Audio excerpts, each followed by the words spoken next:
Good morning, 8th grade, and welcome to unit number 3, Contour Still Life. This is an alternate project for the cardboard relief project. So if you're watching this video and you did not get permission from myself to complete this unit, then please stop the video now and refer back to the cardboard relief project. Again, this is only for those who reached out to me and said for some reason they could not do the cardboard relief and had because of extra circumstances that stopped them from doing that. So again, please, this is only if you spoke to me individually. All right, moving forward. So your EQ for this project is, why are proportional relationships important in a still life drawing? And how do artists grab the attention of the viewer? We're going to be discussing both of those throughout this PowerPoint, and you'll be focusing on those as you complete your project. Your contour lines are lines that follow the visible edges of a shape and its interior details. Whereas in past projects in 6th grade, we did a still life where you drew your contour lines, but then you added some value, which is shading, to show the change from light to dark. But contour lines is only focused on the visible edges of a shape and also the interior details. So there's going to be no shading in this project. This image of the hand is a perfect example of a contour line drawing. Then your follow-up question is, why is contour line drawing an effective technique to learn? So here you have 3 images. On the far left, you can see the basic shapes being used to figure out the proportions of the hand in motion there, and then the contour lines over top. And then after that, you have a hand with the contour lines, but then a little bit of shading. And then the final project, you have an image. It's from M.T. Escher, who's a famous artist. It's called Hands Drawing Hands, where the hands are fully shaded with using value to make it more three-dimensional to show form. And the reason contour line drawing is an effective technique is because it's basically the beginning phases of creating any drawing. The loose shapes, they're actually called gesture line drawing. That's the first step. And the second step is the contour line. And then once you have the contour line and everything's exactly where you want it, with all the details as you need it, then you can add value. So it's an important step in the drawing process, a required step. And contour line artwork is a very engaging, interesting artwork in and of itself. So sometimes contour line drawing can just be the end product, but if you are taking it as far as you can to add realism, then it's an important step. So a still life is a drawing or painting of arranged objects. You, of course, are not doing a painting. Yours is going to be a drawing. You'll be finding 5 or more objects around home and arranging them closely to create your own still life. Here are some images of various objects from wherever to create their still lifes. And what makes the still life so engaging is the spacing and kind of clumping of everything together to create that engagement, to have more for the viewer to look at. And I believe that leads us to our next question, which is, how can an artist make a still life engaging to the viewer? Excuse me. Like everything I just said, basically it's engaging. The more you have going on, the more space of the paper that you fill, the more engaging that it's going to be. Proportion is the relationship between 2 parts in the whole. So both of these images represent proportion in different ways. The mannequin on the far right, everything is in proportion. So if I were to draw the arm and the leg too short or too big, and I compare them to the rest of the body, it's not in proportion. We all innately know what proportion is. We can recognize it when we see it when something's not in proportion. We just don't always know what to call it. But you do know that it's not quite right. It doesn't line up. So when you're drawing your objects to this project, you want to make sure that everything's in proper proportion. Everything relates to the whole of the object individually as it should.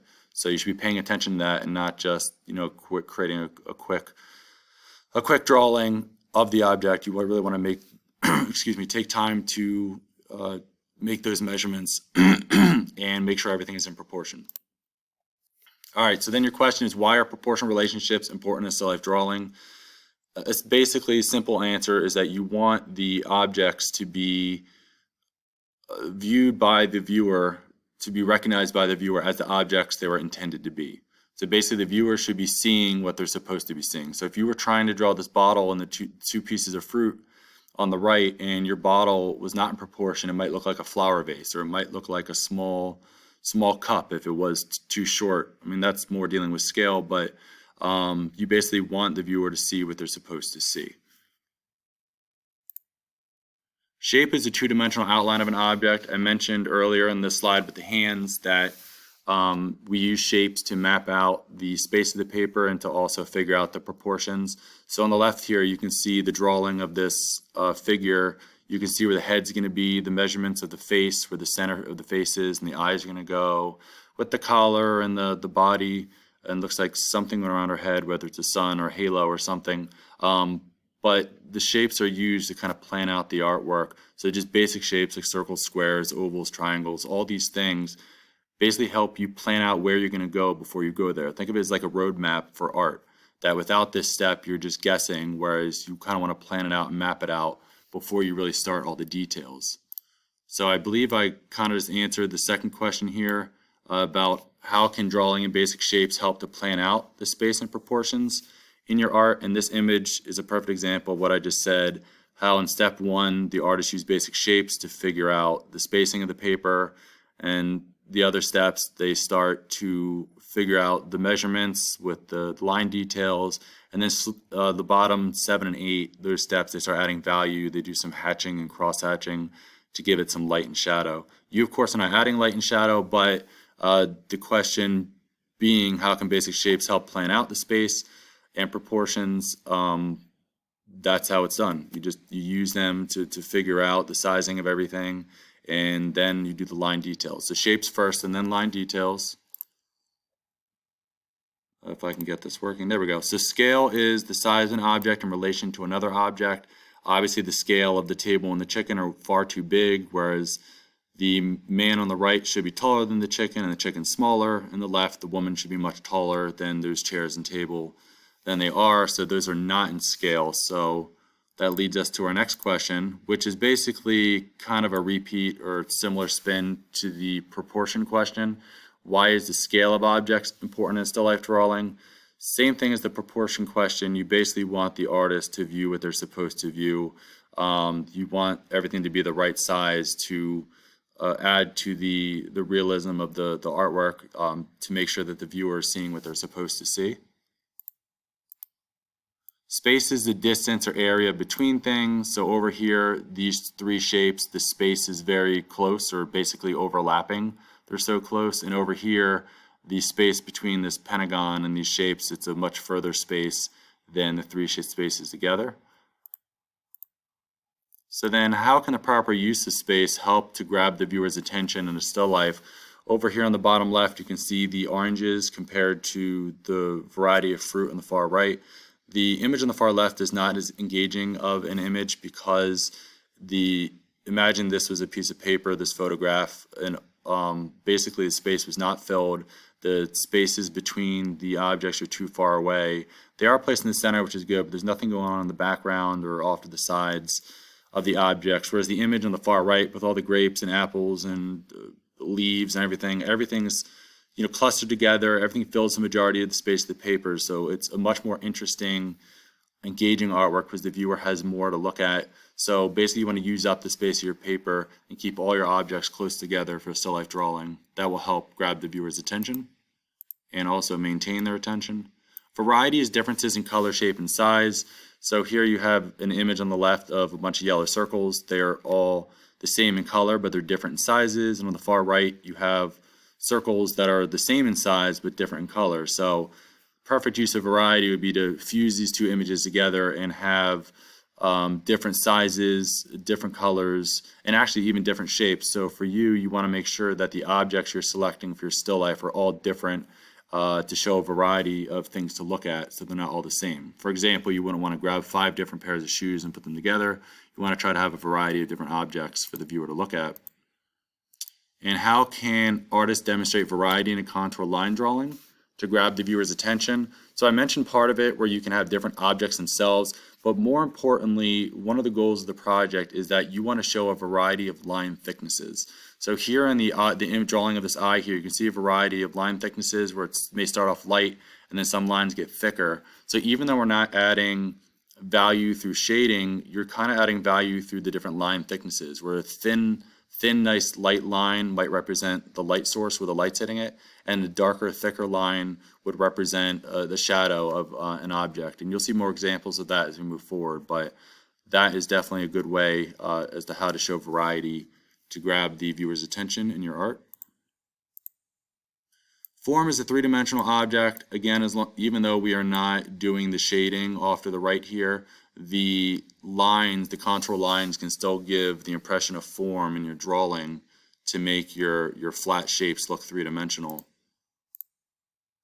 So how can contour lines be used to create the illusion of form? So as I said before, the thicknesses of the lines, the various thicknesses, you can see the line of the apple compared to the leaf where there's a much thinner. So the thin lines of the leaf make it look like a very flimsy object like a leaf is, and a much more solid object of the apple. And even the lines of the water here to represent the watermarks.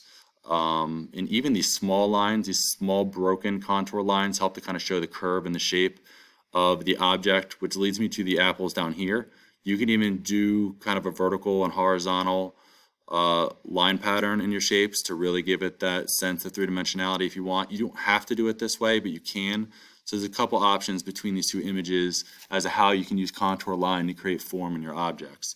So please refer to this slide if you need a reference of creating form in your still life drawing with your line.